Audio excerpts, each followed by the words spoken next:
करेंगे इन्वेस्टमेंट की स्ट्रैटेजीज़ की, और स्ट्रैटेजी की। और इसके अलावा जो मैं यूज़ करता हूँ खुद, और काफ़ी सिंपल तरीके से। और इसके अलावा इन्वेस्टमेंट के लिए स्टॉक अगर हमारे को चुनने हैं, बहुत सारे दोस्तों ने मुझसे पूछा था कि सर जैसे अभी हम चल रहे हैं, आप कह रहे हो हम बहुत बड़ी बुल मार्केट में हैं, ये है वो है, जो भी आपने बोला था, तो हम इन्वेस्टमेंट के लिए स्टॉक कैसे चुनें, किस तरह की स्ट्रैटेजी करें। तो मैंने सोचा आपके लिए उसके लिए एक बिल्कुल सिंपल तरीके से, सीधी भाषा में, एकदम बिल्कुल सीधी नाक की सीध में कैसे करा जाए उस चीज़ को, उसके लिए एक वीडियो बनाना चाहिए। आज की वीडियो का टाइटल देख के थोड़ी सी आपको हंसी भी आएगी, थोड़ा समझ में भी नहीं आएगा कि सर ये बजरंग बाण क्या है ये। तो चिंता ना करें, जब ये वीडियो ख़त्म होने पे आएगा उससे पहले पहले आपको सब कहानी समझ में आ जाएगी ये क्या है। तो सबसे पहले अब एक ना छोटी सी स्टोरी से शुरू करता हूँ। वो स्टोरी क्या है, आप सब लोगों ने जो रामायण पढ़ी हुई है हमारी, उस रामायण के अंदर क्या है कि एक बार क्या होता है, जब वो लड़ने जाते हैं रावण से, तो लक्ष्मण जी जो हैं उनको तीर लग जाता है और लक्ष्मण जी जो हैं एकदम से बेहोश हो जाते हैं। तो वहाँ जो वैद्य जी थे, मुझे उनका नाम ध्यान नहीं है कौन है, तो उन्होंने अपना राम जी को बताया ऐसे ऐसे कि जी इसको तो अब आपका मतलब कोई दवाई नहीं बचा सकती, हिमालय के ऊपर एक जड़ी बूटी पाई जाती है संजीवनी करके, वही बचा सकती है इसको, तो आप किसी ढंग से संजीवनी बूटी मंगा लीजिए, तो ये उनको अपना सेव कर देंगे। तो उन्होंने हनुमान जी को बुलाया, हनुमान जी को कहा जी अब लेके आनी है संजीवनी बूटी वहाँ से। तो संजीवनी बूटी उन्होंने कहा जी मैं पहचानूंगा कैसे, मेरे को तो पता ही नहीं है, मैं कैसे पहचानूंगा। तो उन्होंने कहा जी आपको हम बता देते हैं पहचान कैसी है, तो आप ले आइएगा उसको। उन्होंने अपना ठीक बता दिया, भाई ऐसी ऐसी पहचान नहीं है उसको, यहाँ मिलेगी, इस जगह मिलेगी, उन्होंने बता दिया। हनुमान जी अपना उड़ गए और उड़ के अपना वहाँ पहुँचे। अब वहाँ पहुँचे तो वहाँ बड़े परेशान के, समझ ही ना आए जी क्या हो रहा है क्या नहीं हो रहा है, ये तो हर जगह एक जैसी बूटियाँ दिख रही हैं, तो संजीवनी बूटी कैसे पता चलेगा, सब जगह एक जैसी दिख रही हैं सारी की सारी। अब वो कोई फंडामेंटल एनालिस्ट थे नहीं कि उठा के चेक कर ले पत्ते पे लगा के कि भाई कौन सी बूटी है कौन सी बूटी नहीं है। फिर उन्होंने अपना देसी तरीका अपनाया, उन्होंने कहा एक काम करते पूरा पहाड़ ले चलते हैं पूरा पहाड़ ले चलते हैं, इससे कोई तो संजीवनी निकलेगी। वो वैद्य जी अपने आप ढूंढ के निकाल लेंगे इसमें से कौन सी संजीवनी है, बाकी भी बहुत सारी बूटियाँ काम आ जाएंगी किसी के। हनुमान जी ने अपना पूरा पहाड़ उठाया जी, और पहाड़ उठा के अपना सीधा का सीधा वहाँ ले आए, अपना वैद्य जी को बोला जी ये पड़ा सामने, इसमें से जो निकालना निकाल लो आप उन्होंने अपना गए जी, संजीवनी बूटी निकाली और लक्ष्मण जी ठीक हो गए। ये आपने सबने सुनी हुई है कहानी, बहुत पुरानी रामायण के अंदर है। अब इसमें इन्वेस्टमेंट स्ट्रैटेजी कैसे निकलती है हम उसकी बात करेंगे, क्योंकि मैं आपको पता है मैं सीधा सीधा आदमी हूँ बिल्कुल एकदम, तो मैं सीधी सीधी चीज़ें देखता हूँ। तो मैंने ये हनुमान जी वाली स्ट्रैटेजी से मैंने एक तरीका निकाला था आज से बहुत साल पहले, मैं आज तक उसी पे ऊपर ही काम करता हूँ। एक दो बार मैंने शायद थोड़ा बहुत शेयर भी किया होगा कभी कभार आप लोगों से। वो क्या है कि हम जब भी काम कर रहे होते हैं, हमारे सामने ना बहुत सारे स्टॉक्स, बहुत सारी चीज़ें ऐसी आती हैं कि हम कई बार पूरी तरह से जज नहीं कर पाते कि हाँ ये मेरे सामने 4 स्टॉक है, ये 40 स्टॉक हैं, इसमें से कौन सा वाला ऐसा है। क्योंकि एक बात बताओ, हर आदमी की इच्छा, चाहे मैं हूँ चाहे आप हो, ये रहती है अंदर से कहीं ना कहीं कि ये मैं जो स्टॉक ले रहा हूँ ना, ये मेरा मल्टी बैगर हो जाए, वो 10 गुना 20 गुना 50 गुना 100 गुना वाले टाइप, और संजीवनी बूटी वो मिल जाए मुझे कहीं से। लेकिन अब संजीवनी बूटी तो है तो एक दो ही, ज़्यादा तो है नहीं। अब सबके ऊपर सबकी शक्लें एक जैसी हैं, तो करें क्या, अब सबकी शक्लें तो एक जैसी दिखेंगी। और फंडामेंटल एनालिस्ट भी अगर कर लेगा, थोड़ी बहुत रिसर्च कर लेगा ऊपर नीचे, तो उसको भी पता। अब सारे के सारे वैसे वैद तो हो नहीं सकते कि हाँ यही वाली संजीवनी बूटी, और ऐसे वैद उस जमाने में तो थे, आज के ज़माने में सारे नकली वैद हैं, किसी को पता तो कुछ है नहीं कि कौन सी संजीवनी बूटी है कौन सी नहीं, तो वो भी क्या ट्राइयाँ मारते रहते हैं। तो अब 2 तरह की इन्वेस्टमेंट साइकोलॉजी, इन्वेस्टमेंट की सोच, फिलॉसफी चला करती है। एक चला करती है जी कॉन्सेंट्रेटेड पोर्टफोलियो, जिसके मैं आपको पता है काफ़ी समय मैंने काफ़ी टाइम में बात किया कि मैं बहुत खिलाफ हूँ उसके। कॉन्सेंट्रेटेड पोर्टफोलियो यानी कि आपने 12-15 स्टॉक लिए या 10 स्टॉक लिए, 12 स्टॉक लिए, उसको लेकर आप बैठे हो, वो ऊपर भी जा रहे हैं नीचे भी जा रहे हैं, वो वॉरेन बफेट वाली टाइप की स्ट्रैटेजी के जो इस्तेमाल करते थे। हालांकि मैं वॉरेन बफेट जी के कोई ऐसे खिलाफ नहीं हूँ, लेकिन मैं उनकी सोच के खिलाफ हूँ बोला, और ये बात आप लोग काफ़ी अच्छी तरह जानते हो पीछे से। और कि भाई 10-12 स्टॉक आप ले लिए, वो 10-12 स्टॉक लेने के लिए आपको या करने के लिए आपको पूरी तरह से वो वैद्य जी बनना पड़ेगा, जिसको पूरी एक संजीवनी बूटी का पता है। अब पता नहीं पता, लेकिन उसको ये लगता है कि मुझे पता है, और उसमें से वो 12 स्टॉक में से कम उसके 6, 7, 8 तो बननी चाहिए मल्टी बैगर, तो ही तो बात है। तो लेकिन दूसरा तरीका वो हनुमान जी वाला, कि हनुमान जी वाला तरीका ये है कि बेटा ऐसा हमको तो पता है नहीं, कि कौन सी संजीवनी बूटी है कौन सी नहीं। एक काम करो, पूरा पहाड़ी ले चलो, कोई तो संजीवनी निकलेगी इसके अंदर से, 2-4 संजीवनी निकल गई तो हमारा काम तो हो जाएगा उसके अंदर। तो सीधी सीधी सर ऐसी कहानी ये है कि जब भी हम इन्वेस्टमेंट के लिए स्टॉक चुन रहे होते हैं, नंबर 1 सिर्फ आपको ये पता होना चाहिए कि आपको कौन सा पहाड़ उठाना है, बस। उसके बाद में संजीवनी बूटी की चिंता छोड़ दो कि संजीवनी बूटी कौन सी निकलेगी कौन सी नहीं, पूरा पहाड़ उठा लो। अब पहाड़ से मेरा मतलब क्या है? पहाड़ से मेरा मतलब यह है कि पहली बात है कि कौन से देश में पैसा लगा रहे हो आप, एक तो वो पहाड़ हो गया। उस पहाड़ के अंदर से कौन से सेक्टर में पैसा लगा रहे हो आप, उस सेक्टर के जितने अच्छे स्टॉक है सारे ले लो। जो मैं करता हूं वो बता रहा हूं, बाकी आपका इच्छा, आपने क्या करना है क्या नहीं करना मुझे नहीं पता। जो मैं करता हूं वो बता रहा हूं। मैं ये करता हूं कि मेरे को जो सेक्टर पसंद आया, मुझे लगा जी इस सेक्टर के अंदर कुछ दम है, उस सेक्टर के जितने अच्छे स्टॉक होते हैं, 1 नंबर से लेके 6 नंबर तक, 5 नंबर तक, वो नीचे वाले 12, 13, 14 नंबर वाले नहीं लेता, 1 नंबर से लेके 6, 7 नंबर तक, जहां तक मेरी असेसमेंट कर सकता हूं सारे ले लेता हूं।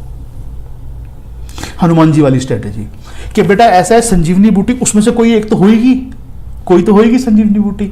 उस पहले 6 नंबर वाले स्टॉक के अंदर से अगर मान लो एक सेक्टर है, उसमें से मैंने, उसमें मान लो 18-20 स्टॉक हैं, मैंने उसमें से 8 भी ले लिए, 10 भी ले लिए, तो 10 में से कोई 2-3 तो निकल आएंगे जो संजीवनी बूटी होगी जिसके अंदर।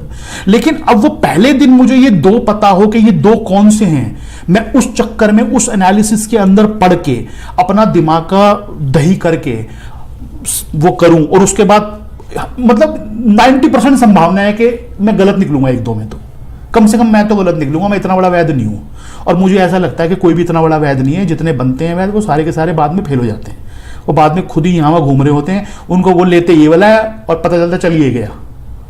उनका भी चलता है लेकिन उनका उतना नहीं चलता, दूसरा ज़्यादा चल जाता है। तो बढ़िया ये है कि पूरा पहाड़ उठाओ। आज की वीडियो का टाइटल आपको समझ में आ गया होगा, बजरंग बाण। जो बजरंग बली का सीधा साधा फॉर्मूला आज से हजारों साल पहले दे गए हैं वो, कि जब आपको यह समझ ना आ रहा हो कि इस पूरे पहाड़ में संजीवनी बूटी कौन सी है, यानी कि इस पूरे खेल में वो मल्टी बैगर स्टॉक जो आप ढूंढ रहे हो वो कौन सा है, पूरा पहाड़ उठा लो, कोई तो निकलेगी। बाकी भी आपने अगर ठीक ठाक आपका चुनाव है तो कुछ और बूटियां में मिल जाएंगी। रामायण के अंदर भी कहा यह गया है कि वो जो पहाड़ उठा के लाए थे उसमें संजीवनी बूटी तो थी, उसमें और भी बहुत सारी बूटियां थी जो बाद में बहुतों के काम आई। तो यानी कि 1-2 तो संजीवनी निकल जाएंगी, बाकी कुछ ऐसे निकल जाएंगी जो बाद में भी काम आएंगी हमारे, कुछ तो आएगा।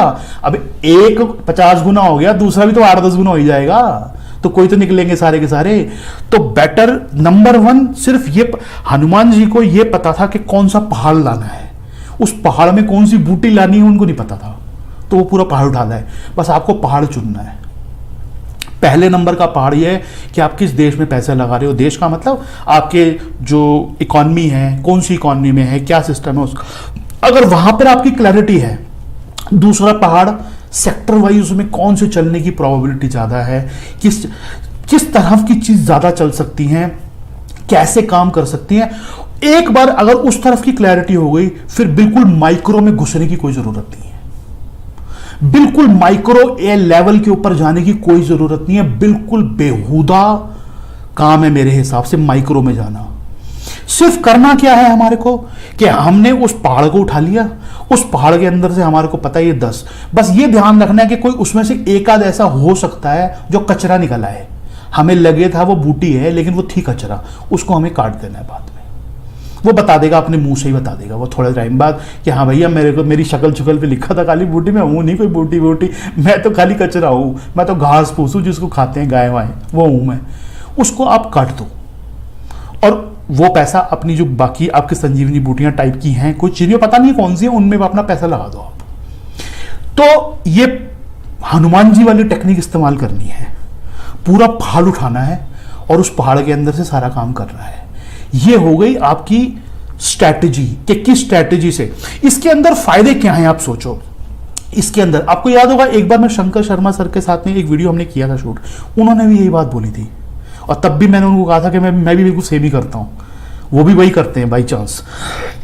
उन्होंने भी ये बात बोली थी, कॉन्सेंट्रेटेड पोर्टफोलियो जो है ना, वहां पर आपकी किस्मत का आपको साथ देना बहुत जरूरी है। जो आदमी ये कहता है कि ये मैंने 5 स्टॉक से पैसे कमाए हैं सिर्फ, इसका मतलब उसका लक उसके साथ में दे रहा है जब तक, तब तक वो कमा रहा है। क्योंकि इस बाजार के अंदर, इस दुनिया में कोई नहीं बता सकता कि कौन सा स्टॉक 50 गुना या 100 गुना हो जाएगा पहले दिन की बात हो रही है। बाद में तो सबको पता चल जाता है। आयशर मोटर कहां से चला, कहां चलेगा, उसके मालिक को पता नहीं था यार। और मैंने तो कई बार शेयर किया, गूगल को पता नहीं था कि उसकी कंपनी यहां पहुंच जाएगी आज। गूगल बेचने को तैयार फिर रहा था याहू को 2001 के अंदर, अपनी कंपनी को। गूगल अपनी कंपनी को याहू को बेचने को तैयार था, याहू बिक गई। ये हालत है। उसके मालिक को पता नहीं था कि मेरी कंपनी आज यहां पे पहुंच जाएगी। तो जब मालिक को पता नहीं है तो सर आपको और मेरे को कैसे पता चल सकता है? छोड़ दो ये बातें, कहानियां छोड़ दो सारी, किसी को कुछ नहीं पता। अमेज़न बैंक करप्सी के कगार पे थी, एप्पल बैंक करप्सी के कगार पे थी, फिर कहां से कहां गई आज। उनकी ओनर को तक को पता नहीं था, इन्वेस्टर को तो कहां से पता होगा? जो कंपनी मालिक चला रहा उसको नहीं पता था, मार्केट को कहां से पता होगा? इसलिए स्ट्रैटेजी वो होनी चाहिए जिसके अंदर आप सिर्फ एक ब्रॉडर पिक्चर के ऊपर दाव लगाओ, माइक्रो में मत घुसो। क्योंकि माइक्रो के अंदर आपकी किस्मत का साथ देना आपको बहुत जरूरी है। और माइक्रो में आप कितने भी इंटेलिजेंट हो जाओ, कुछ ना कुछ चीजें ऐसी बदल जाएंगी कि आप रह जाओगे। आपने 10 स्टॉक का पोर्टफोलियो बना लिया, पता चला उसके, आपको अपनी बेट्स का साइज बढ़ाना है। उसके अंदर होगा क्या? उसके अंदर होगा ये, एक तो रिस्क काट दिया आपने, रिस्क काट दिया आपने बिल्कुल। और हमारे जैसे लोगों के लिए जो चार्ट रीडिंग करते हैं, टेक्निकल एनालिसिस करते हैं, उन लोगों के लिए अपने रिस्क को रिस्क को बांट देना बहुत ज्यादा जरूरी है।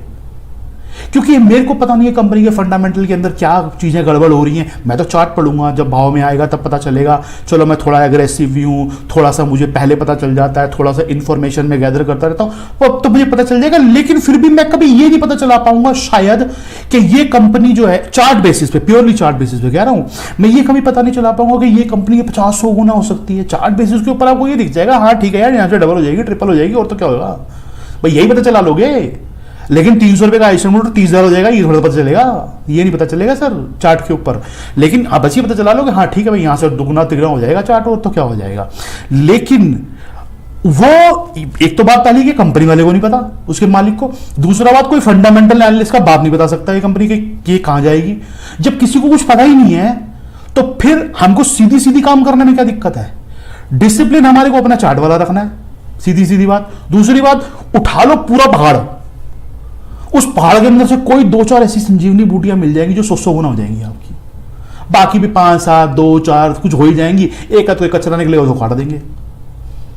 ठीक है, तो ये जो मैंने आज आपको देना बजरंग बाण है, ये सीधा लगेगा जाके एकदम से। डिसिप्लिन आप में होना चाहिए, सोच आपकी क्लियर होनी चाहिए। पहाड़ चुन लो खाली, उस पहाड़ चुनने के बाद में उससे बूटी निकाल, बूटी अपने आप मिल जाएगी कोई ना कोई।